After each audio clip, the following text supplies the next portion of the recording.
Hello, my name is Josie Hernandez and welcome to Life Part 2. As many of us have witnessed the events of this past year, we're living in a very special time of change. It's happening around the country and in our own personal lives. Welcome to Life Part 2 was created and designed by author and inspirational speaker Chet W. Sisk, who has a book out by the same name. This program is meant to inspire and support you and above and beyond your current situation and to open the door of possibilities for you.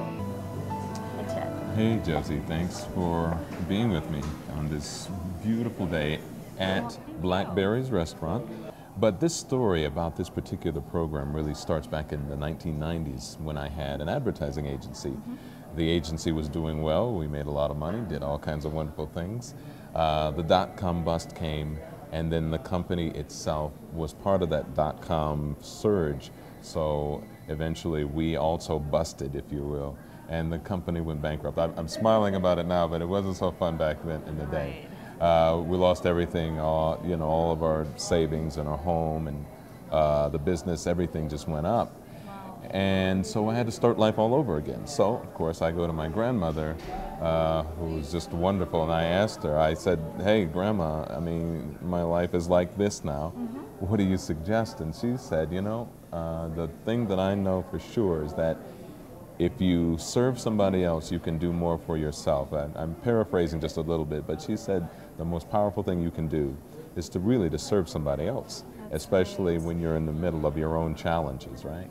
So then I started to volunteer at a homeless shelter in Denver, Colorado, the Samaritan House, and started really rediscovering my own life in this process. It was very interesting. I had a chance to reflect my own self through the lives of other people. I was teaching a class by the name of Life Skills, and I still do, 7 years later, still doing the same class because I just believe in it.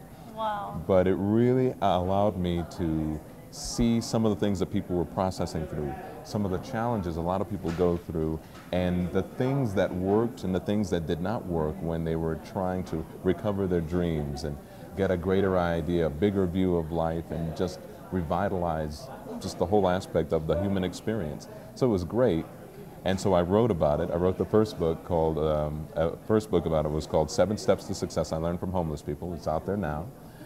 Second book is called Because You Can. And then there's a third book, kind of a follow-up, but it incorporates the lives of everyone, how we all process through major challenges, and it provides the tools and a method that we can get through some of those more difficult times in our lives. Because, we weren't given a handbook on how to be human and how to work through this stuff. So this is the closest thing there is. At least I'd like to think so. But it's called Welcome to Life Part 2, when you're moving from one part of life to the next part of life. Now let's watch Chet in action right now as he talks about things you can do to move from Life Part 1 to Life Part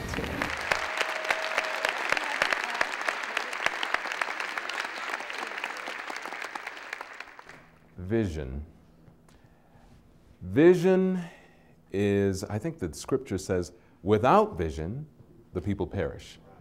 Without vision, the people perish. And why is that? I mean, why is that true? I mean, at least, why is that something that people would believe? That somehow, that without vision, we can die on the vine, dry up like a grape.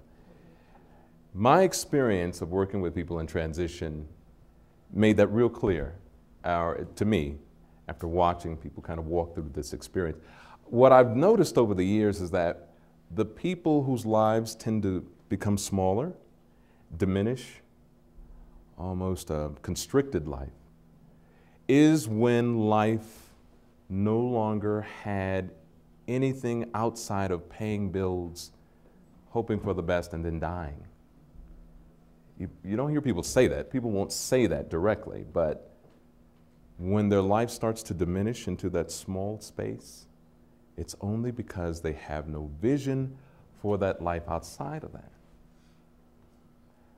We have assigned vision to CEOs and ministers. We've kind of given it to them.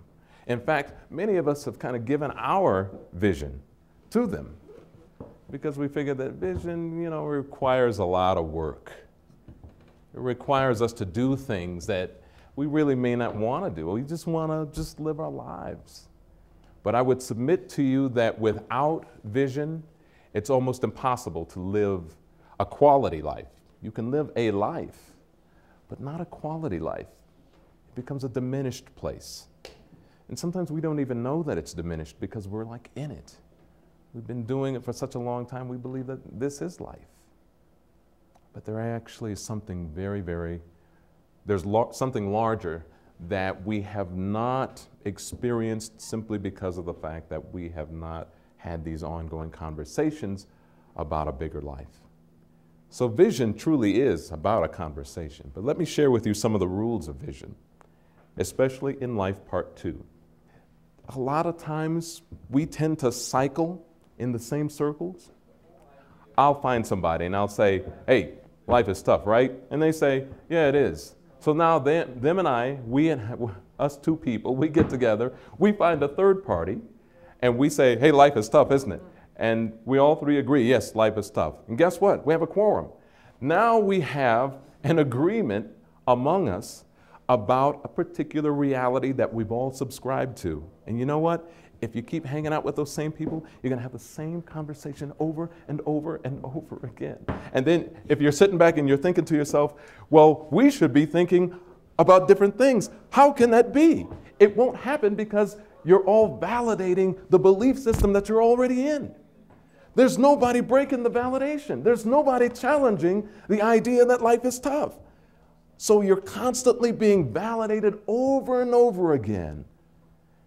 And you expect something different. What's the conversation? If you do the same thing over and over again and expect different results, that is what? Everybody knows that, but yet we participate in that level of insanity. Why is that? As a former media person, I can truly tell you this, that a lot of the things that you are hearing in television, or on television and on the radio, are really coming from a very small and skewed group. They are having the experience over and over again, so to them, the sky is falling. They're like, it's the end of the world as we know it. Well, yeah, maybe as we know it, but it's not the end of the world, you see. So now that means we just have to redirect some things and not allow them to define the conversation. As long as you keep giving them the ability to define the conversations, they own the argument. We have done that for such a long time, we just figured that they know it all. I think I was watching MSNBC. They had 8, count them now, 8 financial analysts on at the same time. It looked like the Brady Bunch. They were all like pictured, here's the story. I mean, they were all just sitting there talking. They were all talking over each other because they all knew they were experts. But I would submit that you're the expert too. And that now the conversation has to get away from the so-called analysts who all live in a certain part of the place and they all kind of, you know, they'll probably see each other. They all kind of work together because, again, as we talked about before, there's a cyclical conversation that we have. We seek validation in those discussions, so we find people who will validate our discussions. They are doing the same thing. They're having validated conversations to the same people, and so they come back and they share that with you in hopes that you will embrace that and you will also believe what they believe. And what I'm submitting to you is that you can make a break with their conversation and start to create your own. Wow, this is some really good stuff, Chet. Thank you. Yeah. And it seems like it's so personal to you, very powerful. Yeah, it is. It's quite personal because of my own journey, you know, my own little walk through this journey of recovering life. Right. And then you start realizing how many people are actually in that same place. They're all trying to recover their life because they go through these great life-changing experiences. Absolutely. And so I'm just glad to say that we've created a vehicle, that a tool, a set of tools, really a method that allow people to really go back and reclaim their life and then be able to visualize for a life going forward.